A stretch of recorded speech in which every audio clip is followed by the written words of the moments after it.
Welcome on in, golf fans. It's your boy Gsluke here with our course breakdown for this week's Waste Management Phoenix Open. Gonna cover all things TPC Scottsdale and get you ready for your research process with a look at, first off, some course details, our stat averages around TPC Scottsdale, a hole-by-hole breakdown, my custom modeling and key stats, and we'll wrap it up with a look at my comp courses, which play similar to what we get for this week. So by the end, you'll be an expert on all things for this event. So without further ado, let's go ahead and hop on in. We've got ourselves a par 71 setup and a course that isn't overly long and not as short as the sub 7,000 yard course that we had over there for Pebble Beach. So officially 7,261 yards, and we got overseed across the entire golf course. And this year it's been a little bit drier in the area. So over here on the bottom of this GCSAA sheet, you'll see that it's had the second longest dry streak in recorded history heading into this event. Now they did have some rain there on the 29th, so about 5 days ago they got a little bit of rain in the area, but expected to be a little bit firmer and drier here in 2025. The greens are also a lot larger than what you had over there at Pebble Beach, so about 3,500 square foot last weekend, about double that size here for this golf tournament.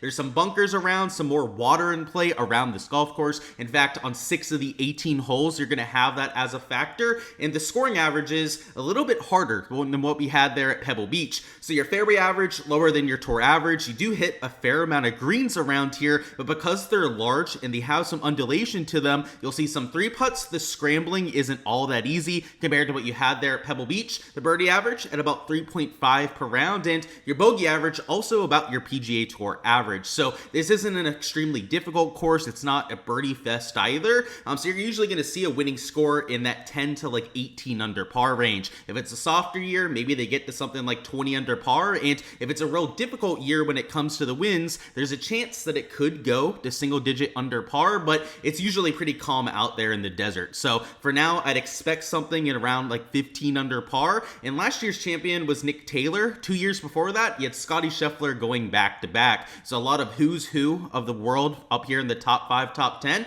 because it's a relatively strong field every single year and a balanced golf course. You've got to be good across all 4 stat categories to really get the job done. And unlike the Farmers, which was a ball strikers fest, last week was all about that accuracy at a shorter kind of venue. This week, your guys that are long off the tee, you could see finishing in the top 5. Players like Sam Burns, the Gala, that are long off the tee have gotten the job done around here. You also have Nick Taylor, who's a lot more positional, who went out there and won the event last year. And guys like Charlie Hoffman, he has an elite tier course history around this kind of venue. It's a lot more wide open, I'd say, than some of the recent events that we've seen. To go through some of the other metrics over here on Bet the Number, which, by the way, sponsor of this video, great shout out, great site to have at our disposal here this year. It's not really a bomber's paradise. You can see that there's 13 driver holes, but it only ranks a 3.7 out of 10 when it comes to that ranking. So a lot of other courses that are better for those longer players off the tee. Your approach distribution, there's a ton coming from 125 to 175, and compared to most events that we have out here on tour, a lot less coming from 50 to 125. So that middle tier range obviously getting some extra emphasis, but also that 175 to 225 range. Your around the green shots are pretty balanced, so you can see coming across pretty much all 4 different types of grass, sand bunkers, all of that over there on the bottom left. And the putting around here is tricky when it's from long range because of the undulation that you have around this golf course. You know, when you have 40, 50 feet, it's really tough to get down into. Now, when you get closer to the hole and you're in that 5 to 10 foot range, the greens are absolutely pure over there in the desert. So you're going to see a fair amount of those putts made, but the longer ones are where you can run into some trouble. So that's why the 3-putt percentage a little bit higher around this venue than what we're used to seeing. But now let's go hole by hole, show you exactly what these players are going to be facing. Hole number 1 is a medium length par 4 and one that's definitely a handshake to open your round. Most players will take less than driver off the tee and leave themselves something like a pitching wedge or 9-iron in. So it's a birdie look for most rounds, especially with a front pin location, which plays easier than what you have there in the back left or back right. Hole number 2 is 449, so a little bit more lengthy in terms of a par 4, but pretty wide open when it comes to the driving. You don't really have any water in play at this stage of the golf course, and you have enough room until the natural area that you're not going to see a lot of big numbers at holes 1 and 2. Hole 3 is your first par 5, so this one is 563 yards. It is reachable in 2, but the second shot goes over a natural area, so for front pin locations, it can be a little bit tougher than what you have there in the back, as it's harder to be aggressive when you have that desert just in front. Hole 4 is 188 yards, so it is a par 3. If they play it from the tips, it can be tricky, especially to a back right pin location, which is tucked. Hole number 5 is 474, so this is a longer par 4, one of the harder holes that you have out there. The driving aspect isn't all that demanding. You do want to make sure you're not missing over there on the left side, but this bunker to the right also isn't ideal, as it's a long iron into this green. Hole 6 is 443, so another mid-length par 4, and this one does dogleg from right to left. A lot of players taking less than driver here, which, as we were mentioning before, there might be 13 driver holes where you could go out there and bang it up past these bunkers, but a lot of the field, especially your players that aren't elite off the tee, are going to lay back a little bit and take that more conservative route. Hole 7 is 223, so it is a longer par 3. If they tip this one out, it will be among the most 5 difficult holes out there. Hole 8 is another tough one, so back-to-back tough holes. Another dogleg from right to left and a long shot in for that par 4. Hole 9 is 460, so in something to kind of remind ourselves here is that the ball does travel further at this part of the world. A little bit of elevation, also very thin, hot air. So 480 yards is probably closer to like 460 in reality. And even the hole like this is probably playing closer to like 445. So, definitely harder than the holes that are closer to 400 yards, but they're not as difficult as a 480 or a 460 at sea level. Starting on the backside, I got hole 10 here. It is a dogleg from left to right. A lot of times the wind is coming into the player, so they will have to lay up to the side here. But if it plays to the opposite wind direction, you might have a few players that try and get it close to the green complex. Hole 11 is 477, and this is where you start to see the water come in. So the back nine's a lot tougher than the front. The front's a lot more wide open when it comes to the driving. But the last 4 or 5 holes, you are going to have some birdie looks on this side of the golf course. So it's tough. You really have to execute to go out there and score on this side. But if you do, you could shoot 4 or 5 under over here on the last 9 holes. So 11's tough because of the water on the left. It's also a lengthy par 4 that a lot of times will play into the wind. Hole 12 is nearly 200 yards. The water's in play more so on the right. You won't see a whole lot of players going over this green because of how deep it is. But over here to the right, everything funnels down towards the water. So one where, depending on pin location, if it's over here on the left, it's also tough. It's not as tough because of the water, but when you're short-sighted in this bunker, it is an extremely difficult up and down.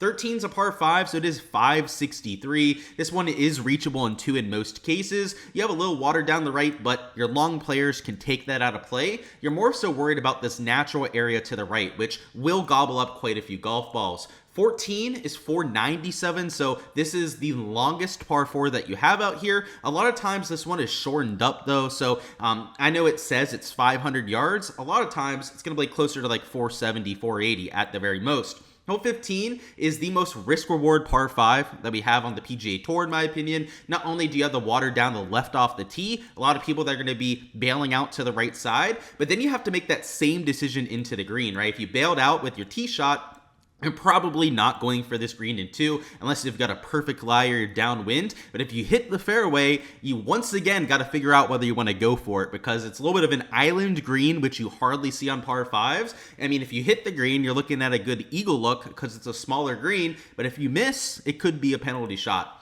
16 is the stadium hole. This is a fun one where it looks completely different without all the different stands around it. It'll be a whole lot of fun. Obviously, the one that is going to be featured on a lot of the broadcasts this week. 17 is a drivable par 4. This plays a little bit downhill, and everything slopes towards the green. So this is drivable, especially if they move up the tee box. And then 18 is a fun finishing hole. If it plays downwind like it sometimes does, you'll see players take driver and try and take it over these bunkers to the left and leave themselves like 80 yards in. But if it doesn't play downwind, it has the water in play to the left, you've got the bunkers in play down to the right. It's a very difficult finishing hole under the right circumstances. Now that we've seen the course, let's go through our modeling for this week and some of the key stats we can use for our top plays. So first and foremost, it's going to be shots gained off the tee, where this isn't really a positional or a bombers type track. So looking at the combination of accuracy and distance is the way to go about it off the tee. So that's why they chose to focus on regular off the tee stats as opposed to taking a look at one or the other. Over here on approach, it's always good to look at regular approach stats. Some of the guys who've been striping it lately, you can see towards the top here. Scotty Scheffler with his elite tier course history, always going to be in contention, especially after being number one in the field in shots gained approach last week. Guys like Lucas Glover, JJ Spawn, you wouldn't be surprised to see there. Hideki, Tom Kim, Meissner, Tom Hoge, all guys that have been striping their irons in general. But if we narrow that down to just the 175 to 225 range, which we showed you hole by hole, it's going to be real useful on this par 3s and longer par 4s. You can see some of the poppers in this category, and there are a few guys that are popping mostly there than not really on approach. But when you can find guys like Glover that are not only gaining on approach, but also over there from 175 to 225, that's when you can find a little bit of a hot spot. So guys like Henrik Norlander fit that same sort of description, and Adam Svensson gaining across both categories. Chan Kim and also Michael Kim, players that are notable in terms of their approach play. Around the green, I think it could be a little bit more of a factor this year because of the firmer condition of the greens. It's not your main focus though, as if you're looking at guys that are missing the green often, you're focusing on the wrong sort of metrics. But guys that are towards the top of the list there get a small little bump out there in the model. Putting from 8 to 15 feet is going to be very useful as well, and it's worth noting what they're narrowing down these stats to. So if we go over here to the putting stats and look at the courses that it's filtered to, you're looking at the same sort of overseeded greens going on. So they're trying to take a look at that agronomy, mixing it in from the 8 to 15 foot range, which is where you're going to be making a lot of your birdie putts. And while the putts from 30 to 40 feet can be real difficult around the stadium course, that 8 to 15 foot range isn't as difficult. They're a lot flatter when you get to the right section of the green, and you can see a lot of people filling it up there. So Tom Hoge, good on those overseeded greens. Bridgman, Bezainhout, Dietrich also towards the top end of that list. And unlike around the green, this putting is going to be a whole lot more consequential. When you have a winning score that's closer to 15 to maybe even 20 under par, you're going to have to be able to make a lot of birdies to get to that. Par 5 scoring is another way to go super low. You do have 3 par 5s in play around the stadium course, and that's where a lot of your birdie production is coming from. Because the birdie average is closer to 3.5, 3.6 per round, you know, those 3 par 5s that you have, if you take care of all 3 of them, that puts you pretty much right at the average with all the other 15 holes to go. So players that are really good on these par 5s would include a Harry Hall, Springer, Smalley towards the top end of the board,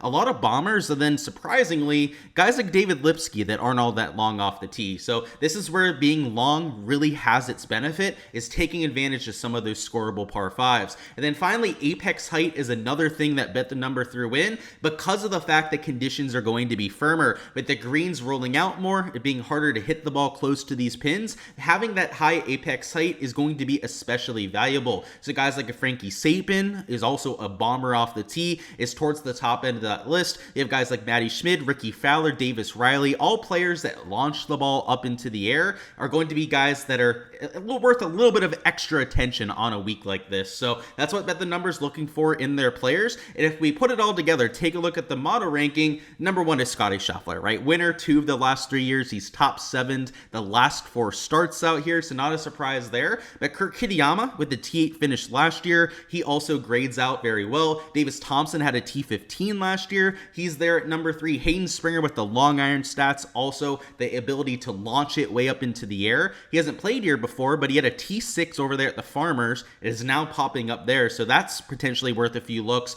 But even guys like Luke Clanton, ball strikers that hit the ball long and really high, you're seeing funnel towards the top end of that list. So I agree with this. This is exactly what I'm going to be doing with my modeling as well, is I want those players that can go low, give me that scoring on those par 5s, and if it is as firm and fast as what the GCSA is calling for, then having that high ball flight is going to be useful as well. The first comp this week is going to be another TPC venue, and that'll be over there at Sawgrass. The Players Championship, another course where you have a lot of top level players playing, but you got some drivable par 4s, some par 5s where you got to hit it over in water, and in general, a lot of strategy that is involved around there. And of course, Scotty Scheffler won last year, but if you take a look at the leaderboards, a lot of the guys that show up at this event also show up over here at the Waste Management Phoenix Open. So Scotty, of course, won this last year, but then over there 2 of the last 3 years, is the champion over there at Fedex as well. And it's not just that, but guys like Scotty won the year before that. Tom Hoagie showed up a few times over there at Waste Management. And if you go back to the year before that, I know Cam Smith over there at Live Golf now, but guys like Doug Gim were in there modeling a few different times. Guys like Victor Hovland, Sepp Straka, you'll see at our second comp course that we go through here. It's a lot of the same sort of guys that show up. Next up, we got the American Express. That's, of course, where Sepp Straka comes into the equation.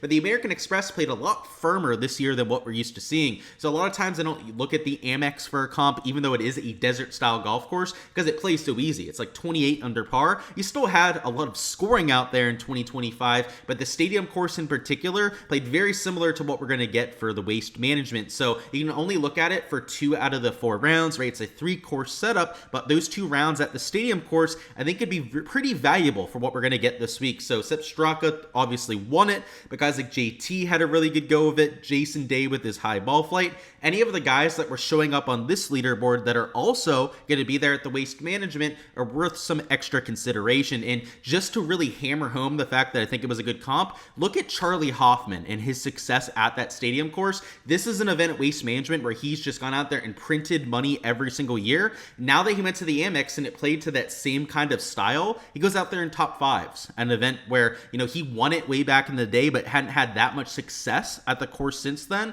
I don't think it's a surprise he went out there and popped this year.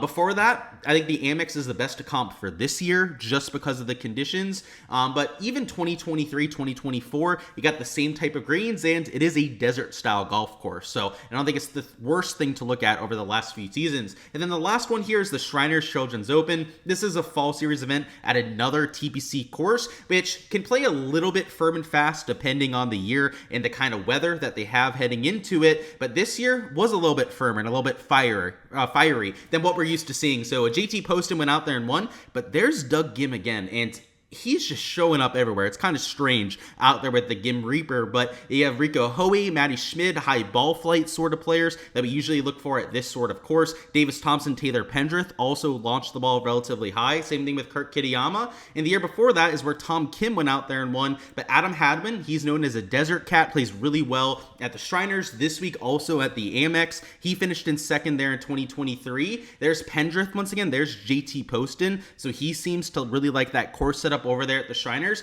And the year before that, when Tom Kim went back to back, you have guys like Patrick Cantlay showing up who also really like these desert style golf courses. So it's not all desert courses that we're looking at. Of course, TPC Sawgrass in Florida is the exact opposite of that, up there in the Jacksonville swamp, but it should give you a good variety of courses and events that you can look at to try and find some leaderboard crossover. Alrighty guys, that is all I've got for the course breakdown this week. Go ahead, smash that like button if you guys haven't already, and also subscribe to the channel so you don't miss any of the content to come. That'll include our DFS and betting preview, dropping on a little bit later on this week. Also, our Wednesday live stream at 7 p.m. Eastern time, going through all of your questions, a weather report, some ownership out there before lock as well, and all the content for Showdown and props throughout the weekend. So subscribe so you don't miss any of that when it drops, and best of luck with all of your exposure for this week, whether it's in DFS or over there on the outright betting side. I hope you guys have all the run good in your exposure, and for a chance to earn a free month access to my Patreon page, go ahead and comment down below what you've got is the winning score for this event. It'll be on a first come first serve basis, and if you get that exact number, you will instantly win a free month over there on my Patreon. That of course is where I'm posting all the extra analysis that I do, including projections and modeling for the entire field. So if you guys want to see how every single player teeing it up, not just, you know, the top guys out there on the list, but literally every guy teeing it up in every PGA Tour event, how they model, how they look for each course fit, make sure to check out the Patreon for that. Of course, enter the giveaway for your chance to earn that for free, but you can also just go ahead and join as well over there. So I appreciate all the support here on the channel, guys. Best of luck with everything that you're doing this week, and I'll see you guys with the content throughout the week.